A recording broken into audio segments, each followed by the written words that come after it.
Buenas noches, son las 9 menos 5, 8 menos 5 aquí en Canarias y estamos en directo con los compañeros de Aló Europa, que hoy se incorpora Mauro Casaroto. Entonces, estaremos hoy con los colaboradores habituales, con Manuel Galiñanes, que lo va a moderar, con Javier Ginger y también estará José Honorio controlando el chat. Así que, sin más dilación, os dejo y estén atentos al programa de hoy.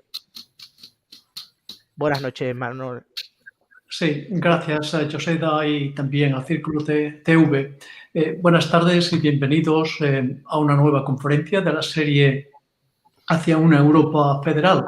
Hoy tenemos el privilegio de tener con nosotros al doctor Mauro Casaroto, que nos hablará sobre los orígenes del federalismo, de los intentos de su implantación en Europa, así como las causas de sus fracasos.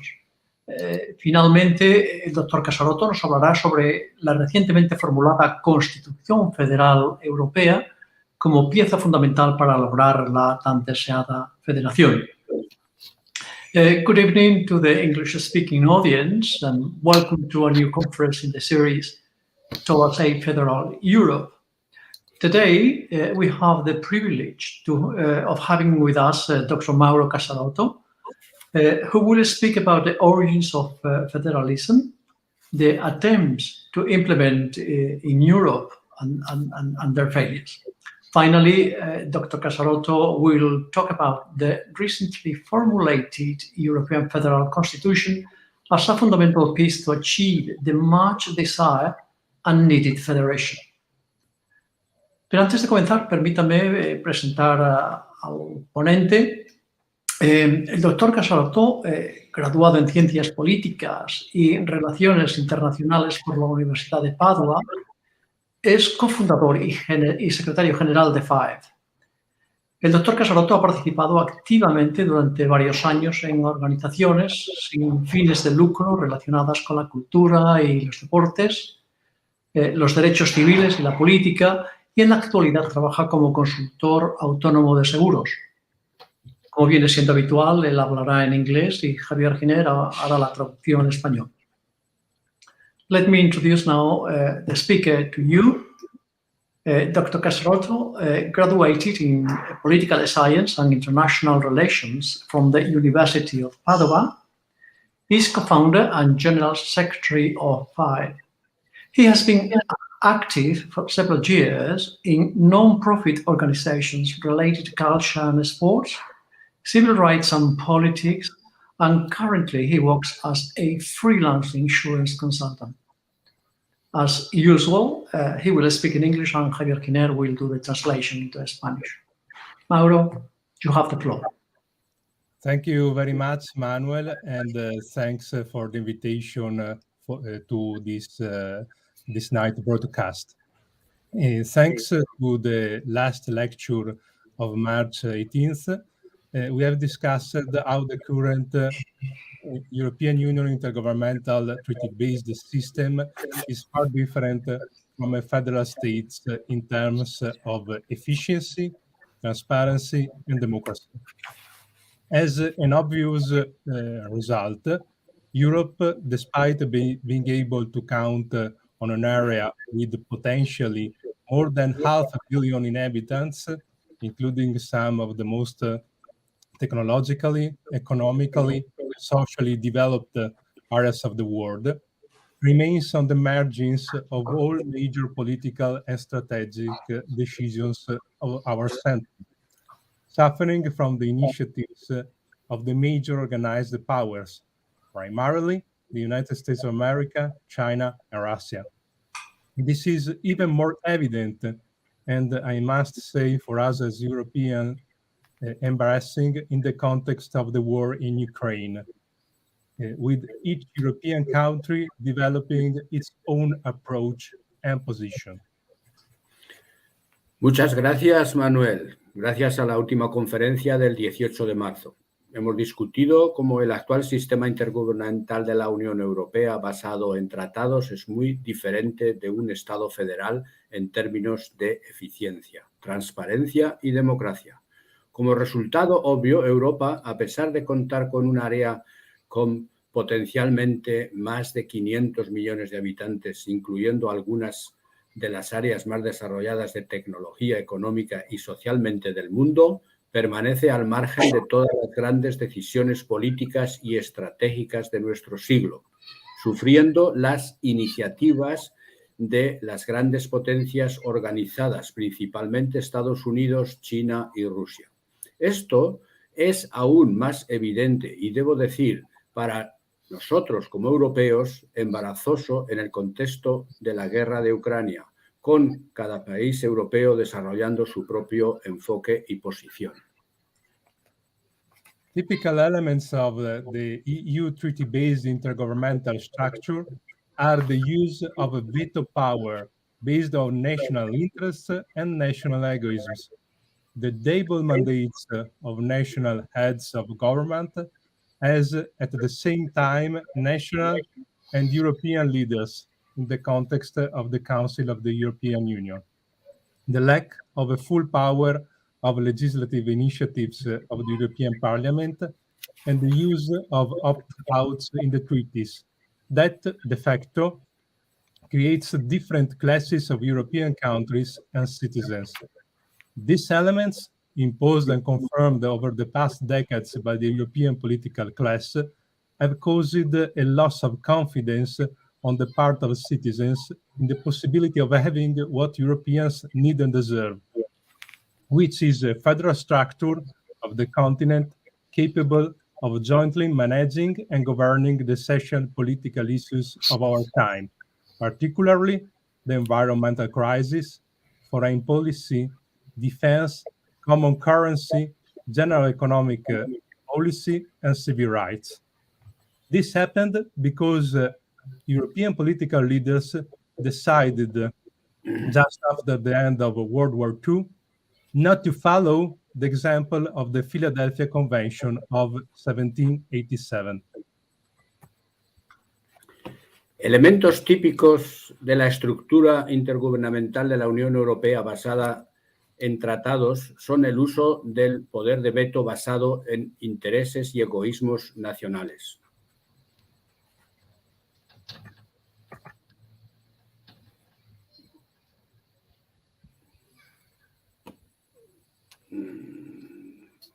Es la diapositiva que nos sale.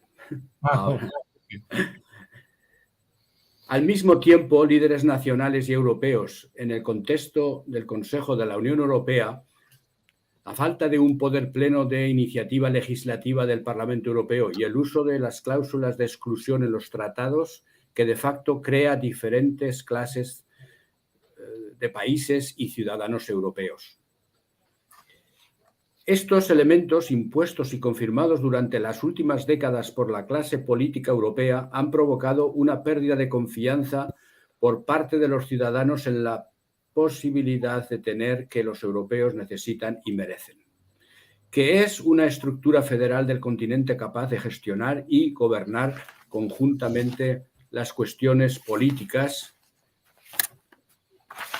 esenciales de nuestro tiempo, en particular la crisis medioambiental, la política exterior, la defensa, la moneda común, la política económica general y los derechos civiles.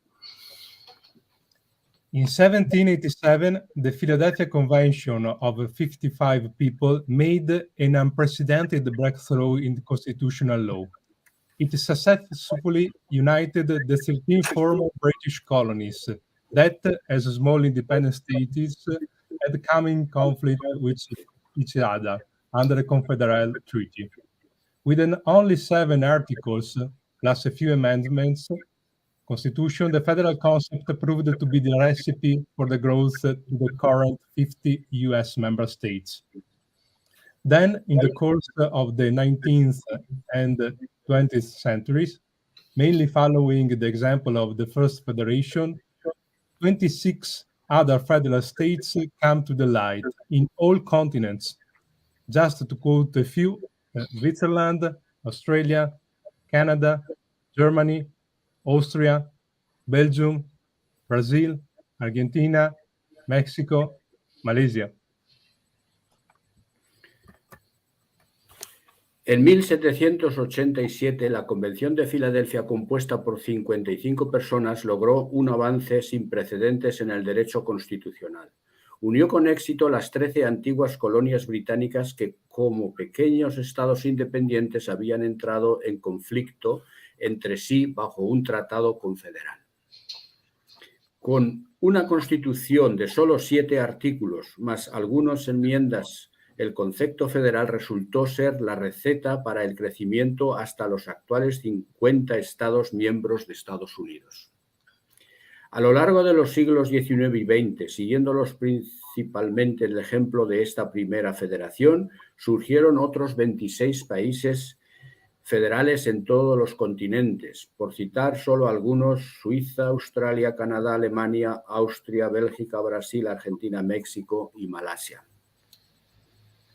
The funny thing is that the Philadelphia Convention inventors based their political actions on the ideas of European philosophers about democracy and sovereignty.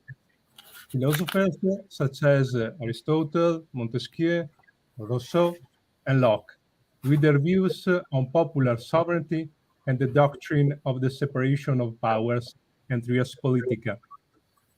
Thinking twice, this is not so funny for us as modern Europeans, considering that after more than 230 years, we still don't have a European Federation, but thus far an intergovernmental treaty based on chaos. Although the first federal constitution was established in 1787 by the Philadelphia Convention, we must not forget that Johannes Malthus, a German political philosopher, developed a political method around the year 1600 that contains the building blocks of federal state formation.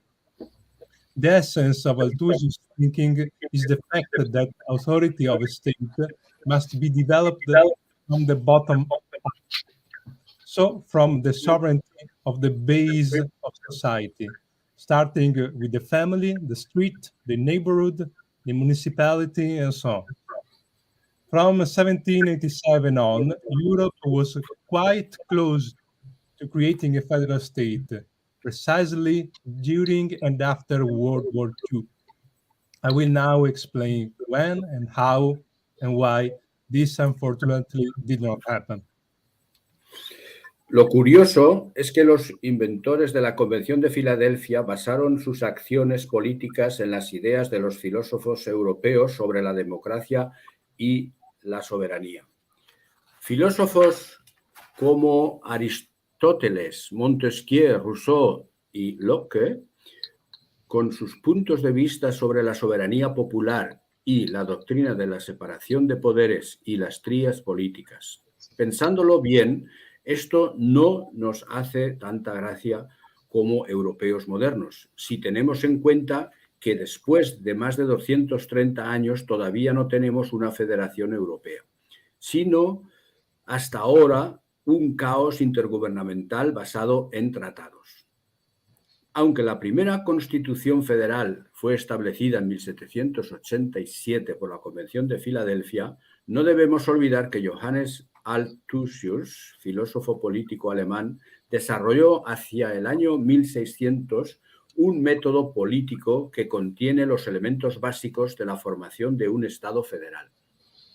La esencia del pensamiento de Althusius es el hecho de que la autoridad de un Estado debe desarrollarse de abajo arriba, es decir, desde la soberanía de la base de la sociedad, empezando por la familia, la calle, el barrio, el municipio, etc.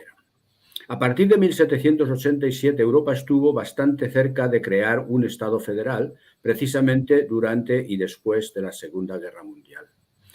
Ahora explicaré cuándo y cómo y por qué, desgraciadamente, esto no ocurrió. In June 1940, German troops were ready to take Paris. On June 16th, Churchill made a telephone call to the French Prime Minister, Renault, on behalf of the British government. The topic of the call was to offer an indissoluble union among their countries, provided that France would continue to fight against the Nazi forces. a union with the common bodies in the fields of defense, foreign policy, economy, common citizenship, and a single work cabinet. These are basic elements of the federal body's package of competences. There would have been great difficulties to surmount, commented Sir John Colville, private secretary to Churchill. But we had before us the bridge to a new world, the first elements of European or even world federation. Many members of the British government had already declared themselves in support for the idea of a European federation based on the Anglo-French nucleus. But Churchill came too late with this offer. That afternoon, when Reynaud returned to the War Cabinet, it appeared that Marshal Pétain had already convinced the rest of the French government to capitulate. We know the rest. This offer was not the result of chance, nor solely a consequence of the war situation. In the British ruling class of the time, the idea of federalism, on the basis of what the Philadelphia Convention elaborated, had been brewing for some time. In late 1938, British federalists gained considerable influence with the creation of the Federal Union movement, which included several intellectuals and members of the establishment. And this is deeply connected with what happened later, the Ventotene Manifesto. How we passed from British federalism embodied in the Federal Union movement to Brexit, passing through the failures of the intergovernmental system, is very sad. En junio de 1940, las tropas alemanas estaban listas para tomar París. El 16 de junio, Churchill hizo una llamada telefónica al primer ministro francés, Paul Reynaud, en nombre del gobierno británico. El tema de la llamada era ofrecer una unión indisoluble entre sus países, siempre que Francia siguiera luchando contra las fuerzas nazis. Una unión con órganos comunes en materia de defensa, política exterior, economía, ciudadanía común y un gabinete de guerra único. Estos son los elementos básicos del paquete de competencias de un cuerpo federal. Habría que superar grandes dificultades, comentó Sir John Colville, secretario privado de Churchill, pero teníamos ante nosotros el puente hacia un nuevo mundo, los primeros elementos de una federación europea o incluso mundial. Muchos miembros del gobierno británico ya se habían decantado partidarios de la idea de una federación europea basada en el núcleo anglo-francés. Pero Churchill llegó demasiado tarde con su oferta. Aquella tarde, cuando Reynaud regresó del gabinete de guerra, parecía que el mariscal Pétain ya había convencido al resto del gobierno francés para que capitulara. Ya conocemos el resto. Esta oferta no tuvo fruto de la casualidad ni consecuencia únicamente de la situación bélica. En la clase dirigente británica de la época, la idea del federalismo sobre la base de lo elaborado por la Convención de Filadelfia se venía gestando desde hacía tiempo. A finales del año 1938, los federalistas británicos adquirieron una influencia considerable en la creación del movimiento Unión Federal, que incluía a varios intelectuales y miembros del establishment. Y esto está profundamente relacionado con lo que ocurrió más tarde, el manifiesto de Ventotene. Es muy triste cómo hemos pasado de federalismo británico encarnado en el movimiento de la Unión Federal del Brexit, pasando por los fracasos del sistema intergubernamental. And then we come to the Italian Altiero Spinelli, who was the secretary of the Young Italian Communists in the context of fascist Italy. Being a communist leader, he was imprisoned in 1928 and later confined to the Ventotene island off the coast of Naples. In Ventotene, Spinelli received and deeply read the papers of the British Federalists gathered in Federal Union. These, together with the Philadelphia Convention, were the main sources of inspiration for Spinelli's European federalism. In July 1943, following the military defeats of the Axis, Mussolini was dismissed, and the conditions were created for the liberation of Spinelli. A few days later, in August 1943, Spinelli and the other anti-fascists founded in Milan, in a clandestine form, the Movimento Federalista Europeo. Later, immediately after the end of World War II, the Union of European Federalists, UEF, movement was founded too. Then, a lot of conferences and discussions took place. El manifiesto de Ventone y el nacimiento de la Unión Europea Intergubernamental. Y llegamos al italiano Altiero Spinelli, que fue secretario de las Juventudes Comunistas Italianas en el contexto de la Italia fascista. Siendo dirigente comunista, fue encarcelado en 1928 y posteriormente confinado a la isla de Ventotene, frente a la costa de Nápoles. En Ventotene, Spinelli recibió y leyó profundamente los documentos de los federalistas británicos reunidos en la Unión Federal. Esta, junto con la Convención de Filadelfia, fueron las principales fuentes de inspiración del federalismo europeo de Spinelli. En julio de 1943, tras las derrotas militares del Eje, Mussolini fue destituido y se crearon las condiciones para la liberación de Spinelli. Pocos días después, en agosto de 1943, Spinelli y otros antifascistas fundaron en Milán de forma clandestina el Movimiento Federalista Europeo. Más tarde, inmediatamente después del final de la Segunda Guerra Mundial, se fundó también el Movimiento Unión de Federalistas Europeos. Entonces se celebraron numerosas conferencias y debates. This somehow culminated on May 9, 1950, with the famous Schuman Declaration. Schuman was the French Prime Minister, and the declaration was inspired by the French diplomat Jean Monnet. In the Schuman Declaration, the word federation appears 2 times, but at the end, the initiative was put in the hands of heads of government with the encouragement to employ intergovernmental agreements. As a consequence, later in 1950, the European Coal and Steel Community was established, and an attempt was launched to create a European defense community. Spinelli, starting from the assumption that the creation of a European army would immediately pose the critical question of its political control, tried to push, mainly through Alcide De Gasperi's Italian government, to give the European Coal and Steel Community Assembly a constituent mandate. This attempt failed, and the French Parliament decided to reject the ratification of the treaty establishing the European Defense Community.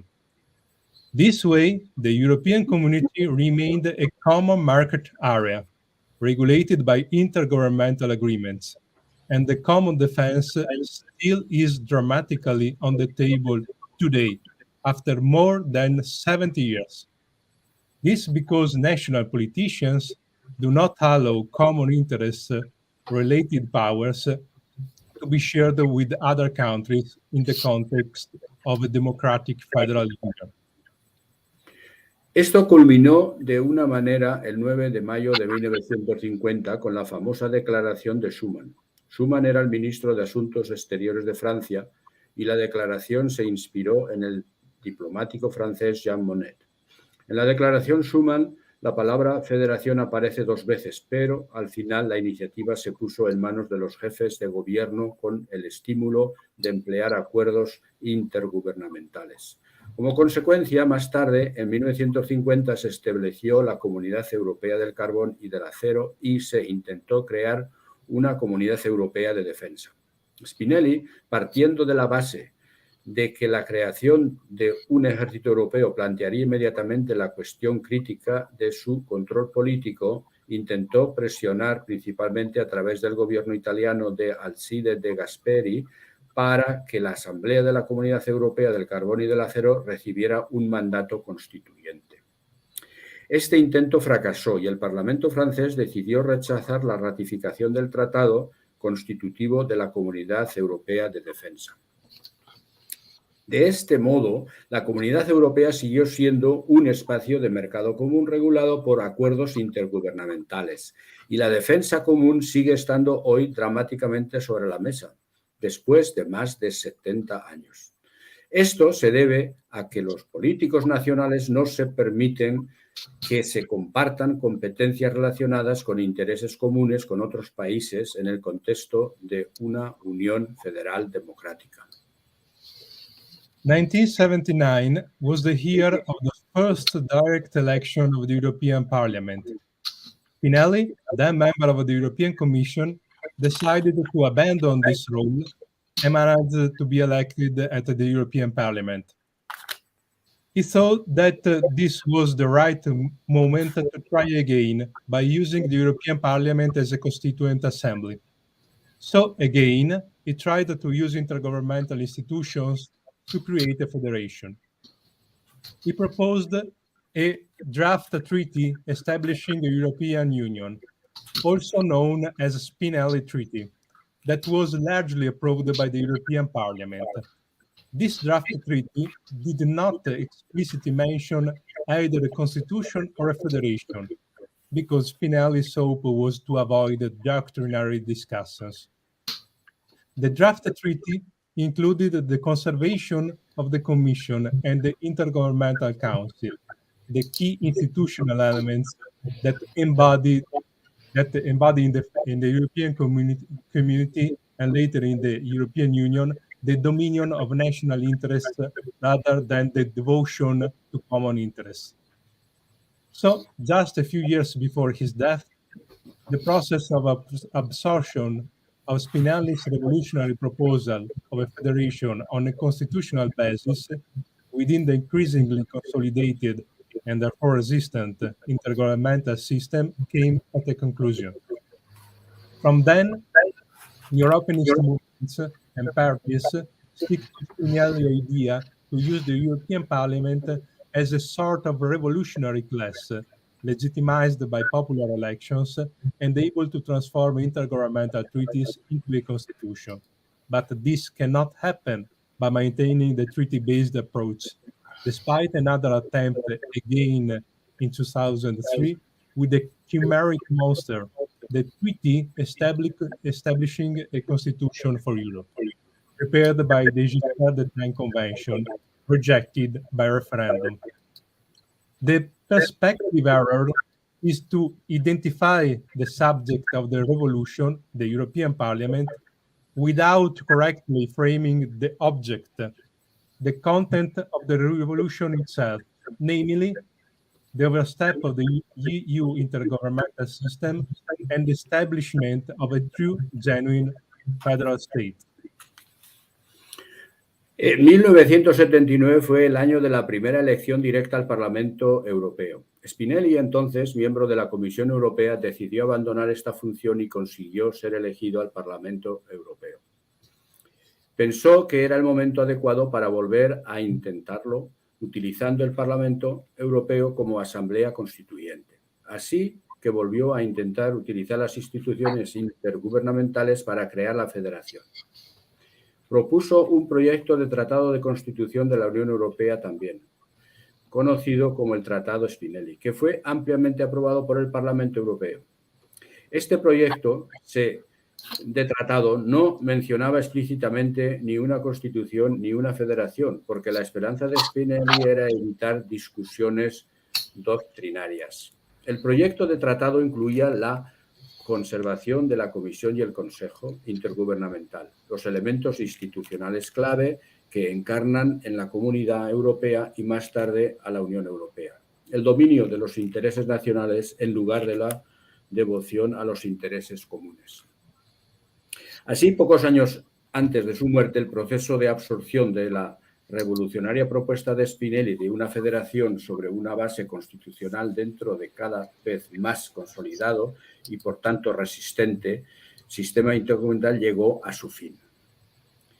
A partir de entonces, los movimientos y partidos europeístas se adhieren a la idea de Spinelli de utilizar el Parlamento Europeo como una especie de clase revolucionaria legitimada por las elecciones populares y capaz de transformar los tratados. intergubernamentales en una constitución. Pero esto no pudo ocurrir manteniendo el enfoque basado en tratados, a pesar de otro intento en 2003 con el monstruo quimérico, el tratado por el que se establece una constitución para Europa, preparado por la Convención de Giscard d'Estaing y rechazado en referéndum. El error de perspectiva consiste en identificar el sujeto de la revolución, el Parlamento Europeo, sin encuadrar correctamente el objeto, el contenido de la propia revolución, a saber, la superación del sistema intergubernamental de la Unión Europea y el establecimiento de un verdadero y auténtico Estado federal. When in 2020, the European Union institutions ran a new intergovernmental-oriented conference, the Fruitless Conference for the Future of Europe, the time was ripe for the Federal Alliance of European Federalists to organize an alternative citizens' convention. FAEF Citizens Convention took place between the beginning of October 2021 and the end of March 2022, with a mandate for the 70 members to draft a democratic federal constitution for Europe, replace the undemocratic treaties of the European Union. The result of that Citizens Convention is a beautiful 10-article democratic federal constitution, sufficiently powerful to give dozens of European member states and their citizens a secure home in a federal state. We have published this in a book entitled The Making of the Constitution for the Federated States of Europe. In the written text of this lecture, you will see the link to the description of this book at this place. Now I'm going to type the link here in the chat room. Cuando en 2020 las instituciones de la Unión Europea organizaron una nueva conferencia de orientación intergubernamental, la infructuosa Conferencia para el Futuro de Europa, llegó el momento de que la Alianza Federal de Federalistas Europeos organizara una convención ciudadana alternativa. La Convención Ciudadana de la Federación, FAF, se celebró entre principios de octubre de 2021 y finales de marzo del 2022, con el mandato de que los 70 miembros redactaran una Constitución Federal Democrática para Europa que sustituyera los tratados antidemocráticos de la Unión Europea. El resultado de esa Convención Ciudadana es una hermosa Constitución Federal Democrática de 10 artículos, suficientemente poderosa para dar a docenas de Estados miembros europeos y a sus ciudadanos un hogar seguro en un Estado federal. Lo hemos publicado en un libro titulado The Making of the Constitution for the Federated States of Europe. En el texto escrito de esta conferencia verá el enlace a una descripción de este libro en este lugar. También se puede encargar a través de este enlace que ha puesto Mauro en el chat.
Muy bien, gracias, Mauro. Thank you, Mauro, for the interesting and excellent presentation.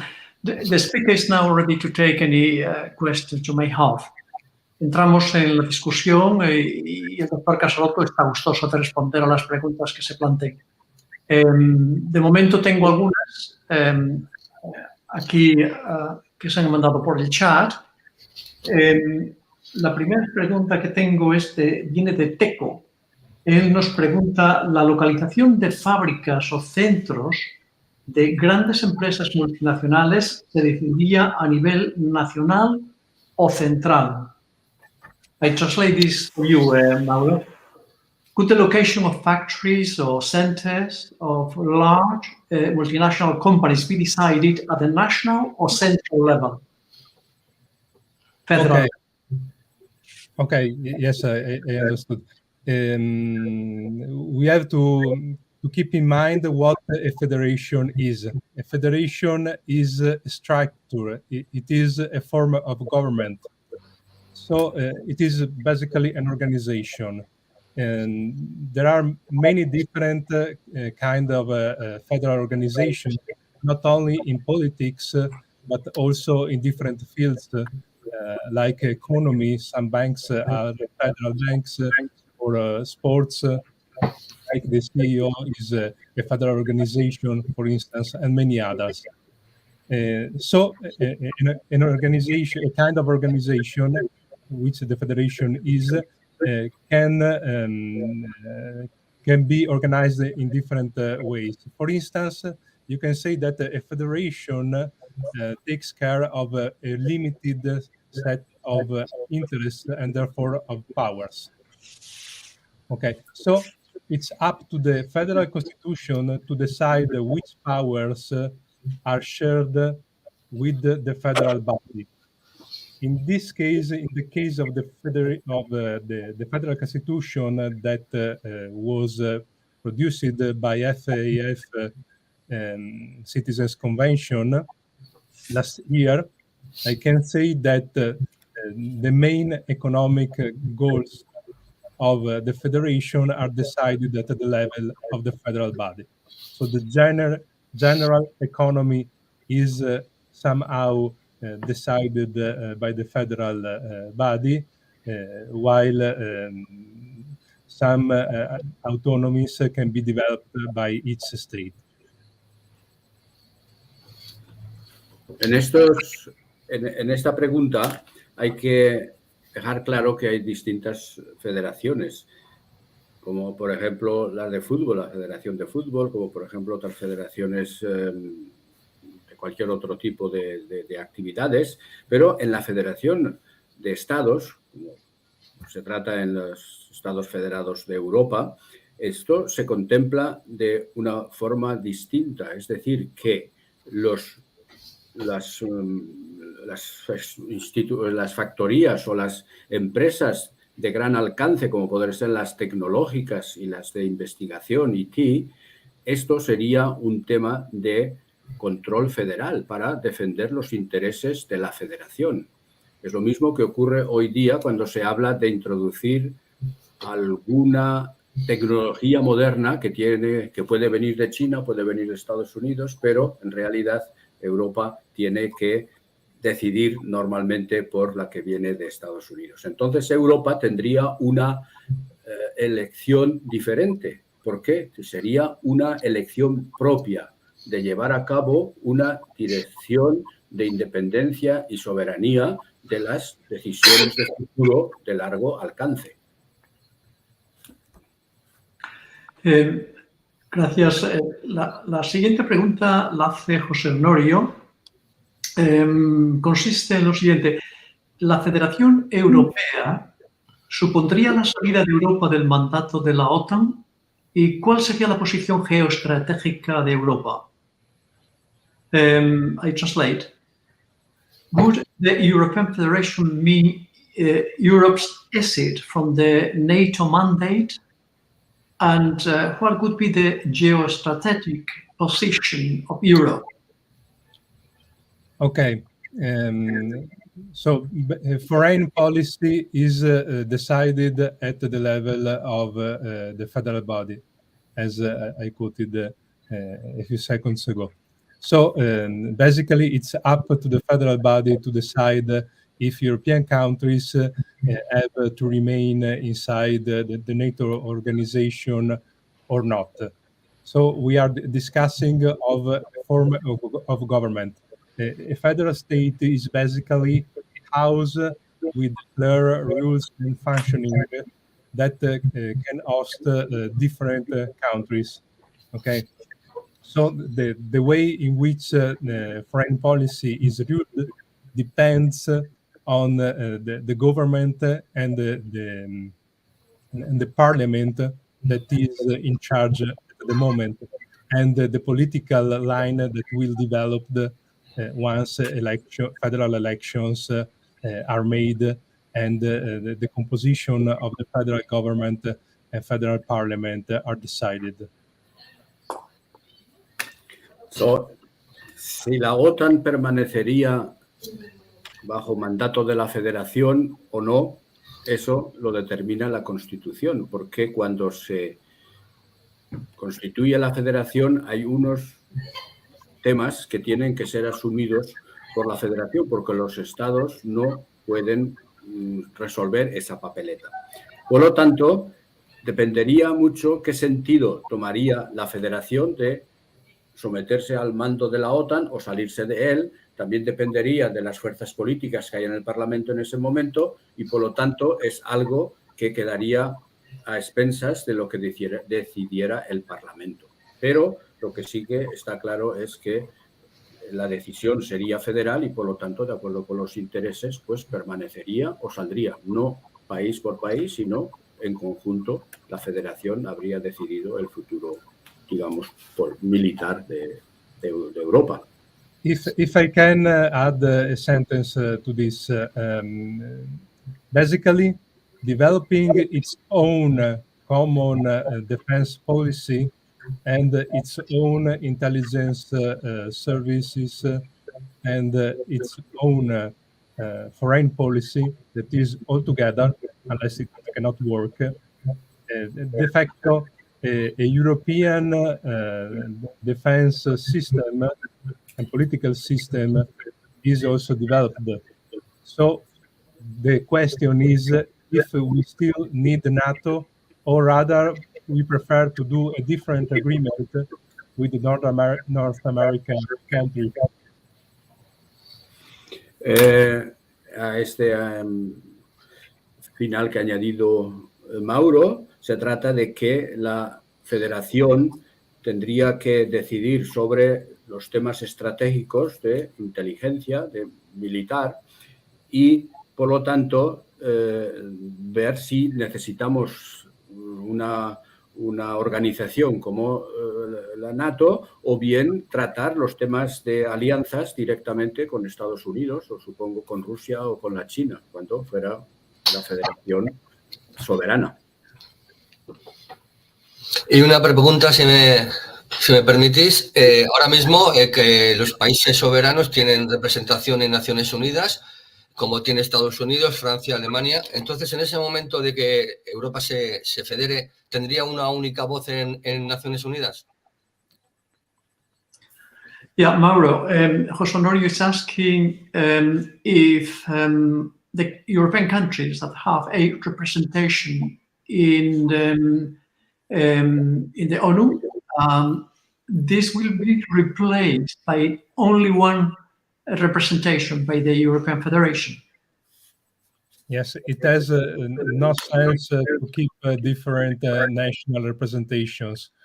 About the United Nations, I have to say that they have the same problem, the same system error, that is the system error of the Intergovernmental European Union.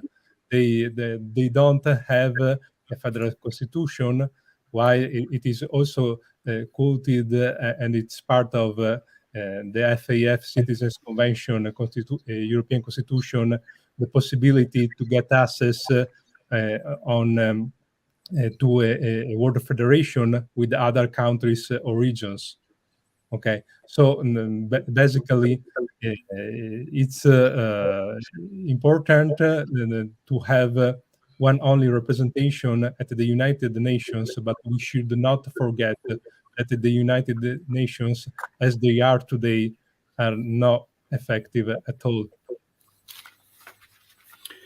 Esta pregunta sobre si quedarían los representantes de Francia y de Inglaterra en el Consejo de Seguridad de la ONU, pues naturalmente no tendría que ser el caso. La Federación decidiría por tener una representación única en el Consejo de Seguridad.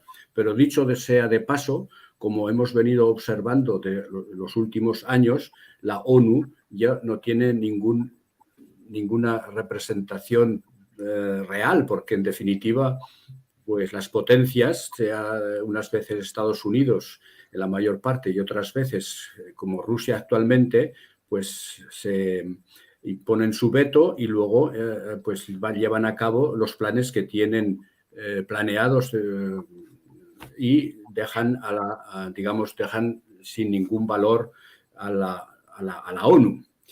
Por lo tanto, eso es otro tema que en nuestra Constitución se considera que en el futuro debería de crearse una federación mundial y para eso se menciona, si mal no recuerdo, en el preámbulo de la Constitución y que uno de los miembros de la Convención Ciudadana es precisamente el presidente de la Constitución para la Tierra con un Parlamento mundial, con lo cual el tema podría solventarse una vez que Europa tuviera establecidos los Estados Federados de Europa como pieza fundamental para el cambio radical que tendría que sufrir la ONU.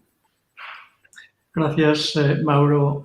Javier, Iván hace la siguiente pregunta. ¿Cuál sería el efecto de utilizar elementos como la democracia directa en temas como la política fiscal o la gestión de los fondos de pensiones?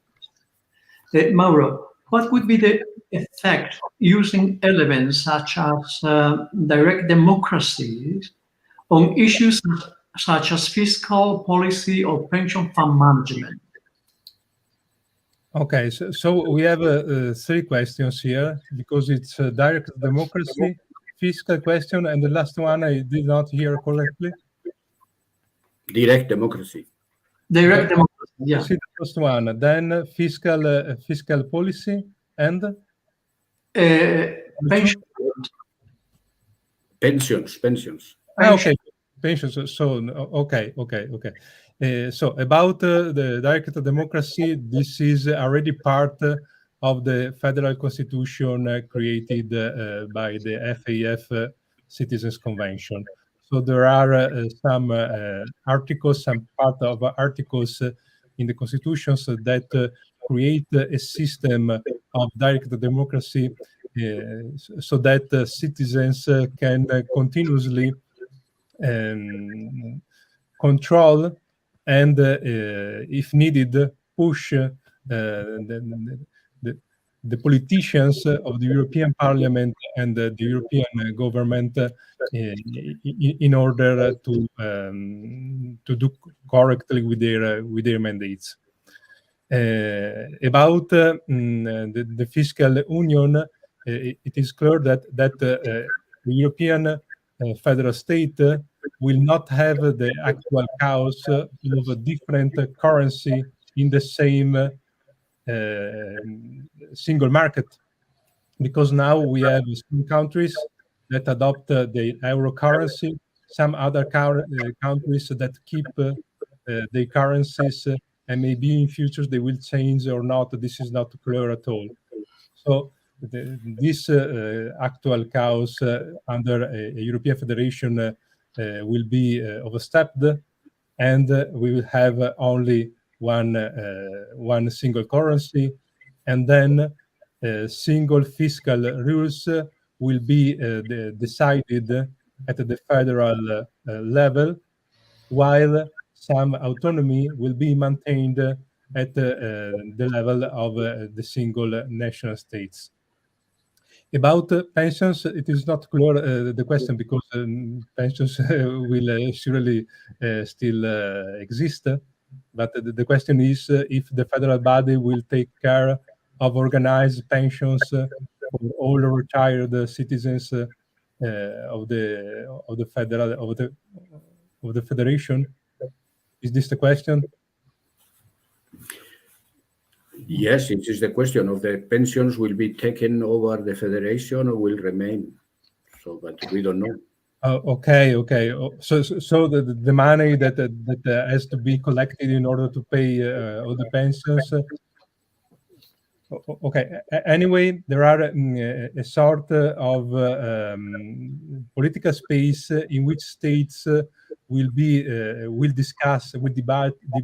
discuss the way in which the national economies will be linked together after the federation is established. So each state will have the possibility to discuss with other states exactly the details of things like pensions and so on. Usually in a federation, you have some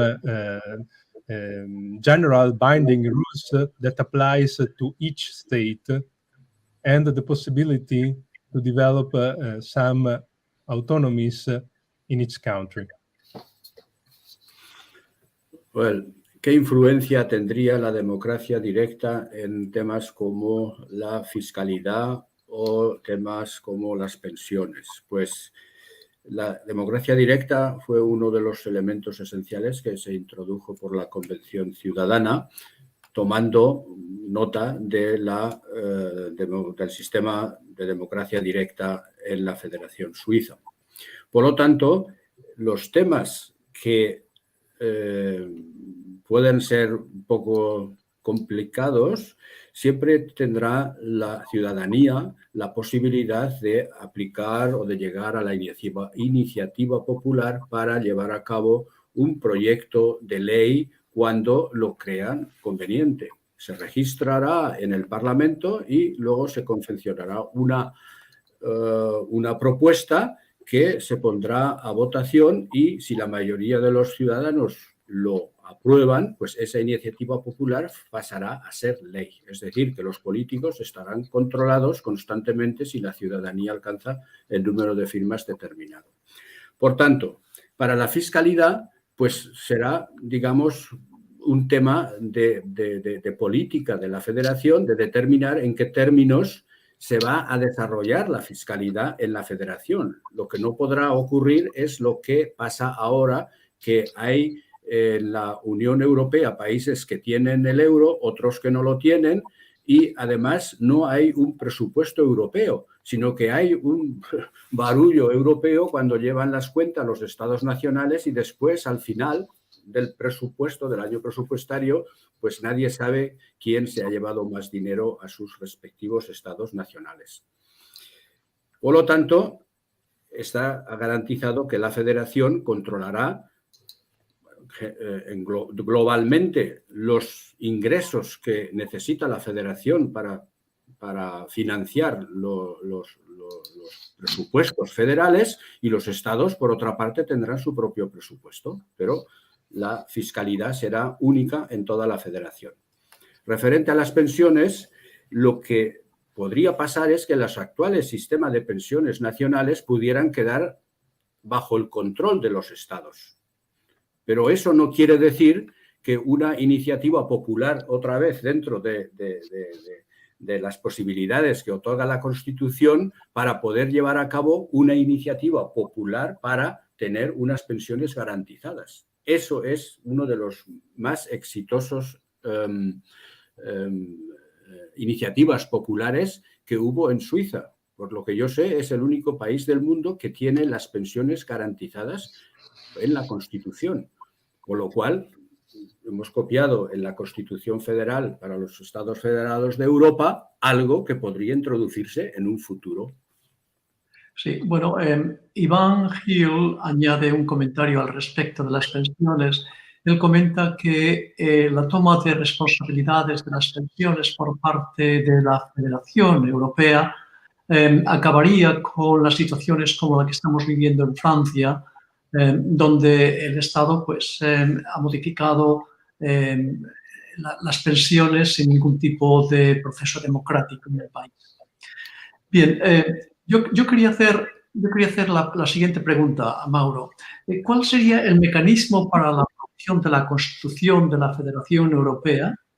debería ser aprobada primero por el actual Parlamento de la Unión Europea y por los Estados y finalmente por los ciudadanos, o por el contrario, habría de ser presentada a los ciudadanos europeos en primer lugar para su consulta y aprobación. I translate, Mauro. What will be the mechanism for the approval of the Constitution of the European Federation? Should be approved first by the current Parliament of the European Union and by the states and finally by the citizens, or instead it would require first a consultation and approval by the European citizens? Okay, in FAF Citizens Conventions, as proposed and as also written in the Constitution, that only the citizens of the European countries are entitled to ratify the Constitution. So the Constitution is submitted directly to the European citizens, and they decide if they want to adopt it or not, like it was done with a slightly different democratic method, because it was more than 2 centuries ago in the United States of America, when the Constitution was submitted to the vote of the American citizens, and they decided to adopt the Constitution, and then every of the 13 colonies that formed the United States of America ratified the Constitution, and it became law. El tema de la ratificación de la Constitución está bien definido por la Convención Ciudadana, de que una vez aprobada la Constitución por la Convención, esta tiene que ser enviada a los pueblos o a los ciudadanos de los distintos estados europeos para que ellos decidan por mayoría si aceptan formar parte, o sea, si se aprueban la Constitución, con lo cual dan el paso para que el Parlamento simplemente le dé el visto bueno y se adhiera a la Federación. Esto es lo que ocurrió en los Estados Unidos de América de forma distinta, quizás, pero en todo caso queda claro y meridianamente que la ratificación debe empezar por los ciudadanos, Parlamento y luego la accesión a la Federación. Gracias. La siguiente pregunta la hace José Honorio y él pregunta lo siguiente: ¿cómo afectaría a la Federación las relaciones nacionales, como por ejemplo las relaciones entre España y Marruecos o entre Francia y Argelia? Y una segunda pregunta que se podía contestar al mismo tiempo: ¿cuál sería la situación con las colonias, por ejemplo, el futuro de Gibraltar? Mauro, how would be the federation, the relations of the federation in relations like the one maintained between Spain and Morocco or between France and Algeria? And what would be the situation with the colonies, for instance, Gibraltar? Okay, Manuel. First, I add a comment and I ask you to translate this comment, and then I come back to this question. The comment that I made is this. We have to, and it is also related to the previous questions by the audience. One thing is thinking in terms of specific policies, like foreign policies or agricultural policies, economic policies, whatever. And one thing is to think in terms of common interests of all citizens of Europe and all European states. The Federation is thinking in terms of European common interests, okay? So the discussion about interests of single states or single regions or single group of citizens should be avoided in every federal constitution and therefore in European federal constitution. So I ask you to translate this and then I come back to your question. Thanks. El tema de la Constitución solamente trata temas políticos que afectan a la Federación y, por lo tanto, temas de poco, digamos, de poco alcance, entonces no podrían ser tratados, como por ejemplo, pues,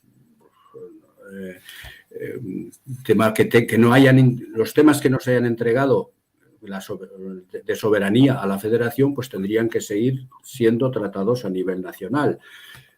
Pero hay que distinguir entre los temas de gobierno, de gobierno y de los temas trascendentes de la Federación que tienen que seguir siendo asumidos por el gobierno federal. Bien, muchas gracias. Yo creo que queda aclarado. Me recuerdan que a las 22 horas en punto tenemos que cerrar este espacio. Queda tiempo para una última pregunta. Espero que se conteste rápidamente, Mauro. La pregunta viene de Teco y dice, ¿beneficiaría el tamaño poblacional a los países más grandes en las decisiones políticas? I translate. Could the population size benefit larger countries in political decisions? Sorry, I did not hear. Sorry, can you repeat? Yeah. Would the population size, the size of the population, the political decisions, in other words, big countries with a big population will have more power than small countries with a smaller population? Okay, this will not happen. Why? Because the constitution developed by the FAF Citizens Convention has created a parliament that is based on two different houses. The House of Citizens is elected in a unique constituency by the European citizens. So each European citizen has one vote. Okay, and there is no so we don't have national constituencies, original constituencies like now. Then there is another house that is the House of the States. The House of the States is nominated by the parliaments of national states.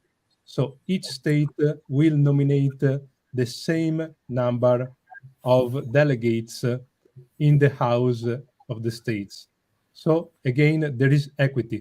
The House of Citizens represent equity in the sense that each European citizen has the same weight with other European citizens. So no difference between a German or a Greek or a Ireland citizen. No difference at all, because they elect only by using one constituency and the transnational lists.